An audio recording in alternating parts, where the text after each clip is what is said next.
देशाचे पंतप्रधान नरेंद्र मोदी यांना मॉरिशसच्या सर्वोच्च नागरी पुरस्कारानं नुकतंच सन्मानित करण्यात आले। या पुरस्काराची घोषणा काही दिवसांपूर्वीच मॉरिशसचे पंतप्रधान डॉक्टर नवीन चंद्र रामगुलाम यांनी केली होती। हा पुरस्कार the grand commander of the order of the star and की ऑफ द इंडियन ओशन या नावानं ओळखला जातो। पंतप्रधान नरेंद्र मोदी मॉरिशसच्या 57व्या राष्ट्रीय दिनाच्या समारंभात प्रमुख पाहुणे म्हणून उपस्थित होते।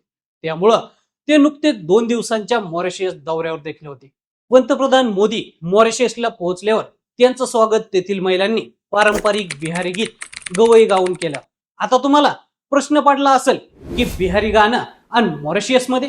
हो, तुम्ही ऐकताय ते खरंय। तसं पाहिलं तर बिहारी गाणं मॉरिशसमध्ये गायलं जाणं हा काही योगायोग नाही, तर ती मॉरिशसची परंपराच आहे। तर ती कशी? भारत आणि त्यातल्या त्यात भोजपुरी भाषेचं मॉरिशसची नातं काय? तुम्ही कुठंतरी मॉरिशसला मिनी भारत म्हटलेलं देखील ऐकलं असेल, पण ते का म्हटलं जातं? नेमका मॉरिशसचा इतिहास आणि भूगोल काय, सविस्तर जाणून घेऊयात या व्हिडिओमधून। सुरुवातीला आपण मॉरिशसचा भूगोल जाणून घेऊया।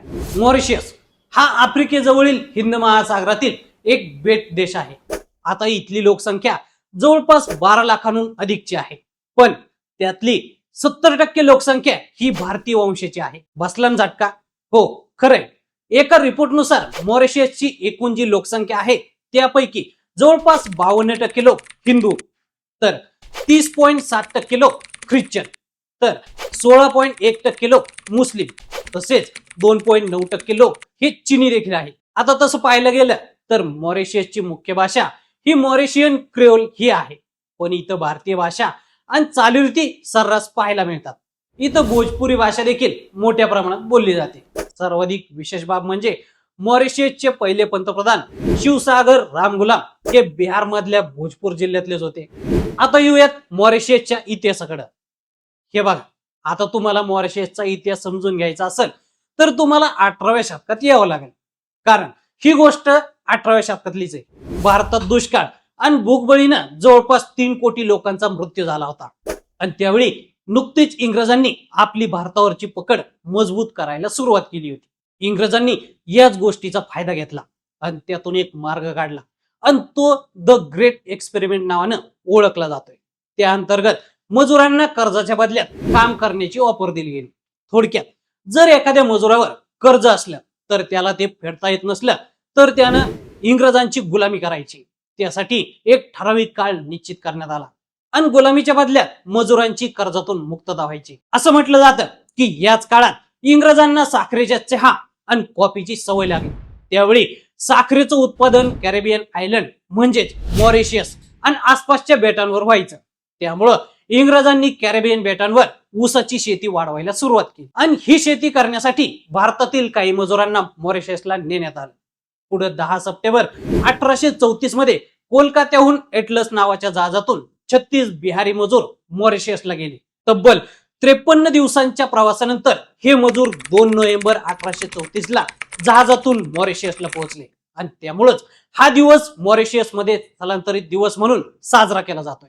मॉरिशसची राजधानी पोर्ट लुईस मधील प्रवासघाट हे भारतीय कामगार पहिल्यांदा पोहोचलेल्या ठिकाणी। मग एवढ्यावरच ते थांबलं नाही। पुढं 1834 ते 1910 पर्यंत भारतातून जवळपास 4.5 लाखांहून अधिक कामगार मॉरिशसला पाठवण्यात आले, आणि हे कामगार जे तिथं गेले ते काही परत आलेच नाही। ते तिथंच स्थायिक देखील झाले, आणि त्यांनी मॉरिशसलाच आपला देश मानलं। मॉरिशसमध्ये भारतीय वंशाच्या लोकांची संख्या सर्वाधिक असल्यानं त्याला बऱ्याचदा मिनी इंडिया देखील म्हटलं जातं। स्वातंत्र्यापूर्वी यूपी आणि बिहार मधून अनेक लोकांना इथं मजुरीसाठी आणलं होतं।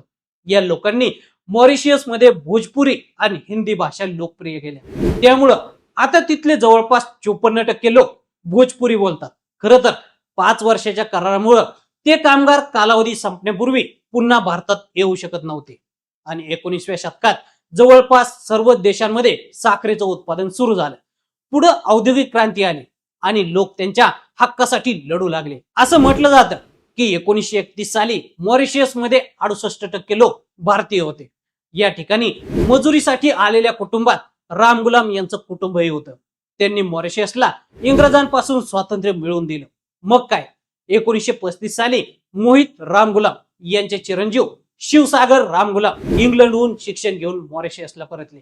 त्यांनी मॉरिशस मधील मजुरांचे अधिकार आणि मतदानाच्या हक्कासाठी लढा उभा केला. मग जेव्हा मॉरिशसला स्वातंत्र्य मिळालं तेव्हा शिवसागर गुलाम हेच मॉरिशसचे पहिले पंतप्रधान देखील बनले. तर मग मंडळी, तुम्हाला ही मिनी इंडियाची कहाणी कशी वाटली आम्हाला कमेंट करून नक्की सांगा आणि असेच नवनवीन माहितीपूर्ण व्हिडिओ पाहण्यासाठी लेट्स अप मराठी फॉलो करा.